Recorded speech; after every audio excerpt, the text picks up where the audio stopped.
Magandang araw po sa inyong lahat mga kababayan, Luzon, Visayas at Mindanao, pati na rin mga kababayan natin dyan sa iba't ibang panig ng ating mundo, mga OFW. Magandang araw po sa inyong lahat and welcome back sa ating vlog. So, nandito na po ulit si Hotmix Vlog TV upang magbigay po sa inyo ng mga panibagong update, no?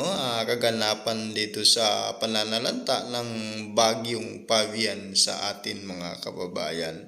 So, ito po ngayon na napapanood natin dito sa ating video, nagdulot po ng malakas na pag-ulan at malakas na pagbaha at siyempre malakas na pagdagsa ng mga basura sa ating Manila Bay Rehabilitation. So, ito yung cause niya mga kababayan, yung basura talaga, no? Kung saan nadadala ng tubig, no? At nadadala ng dagat sa ating dalampasigan.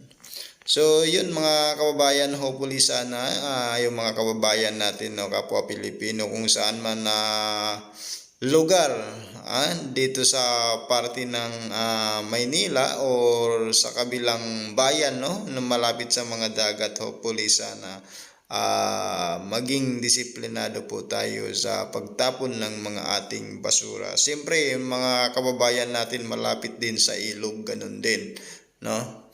Para hindi na magkalat yung ating basura, no? Hindi na saan man inaanod, no? So, yung mga kababayan na continuous po tayo, panoorin itong video update natin, no? So, mega love shout out sa inyong lahat mga kababayan, Luzon, Visayas at Mindanao. So, and then mga OFW dyan, mga kababayan natin, so mega love shout out sa inyong lahat, no? So, maraming salamat sa inyong suporta sa ating channel, Hotmix Vlog TV, no? So yung mga kababayan continuous po natin panoorin ang ating video update, no? With magandang background music. So maraming salamat and God bless po sa inyong lahat.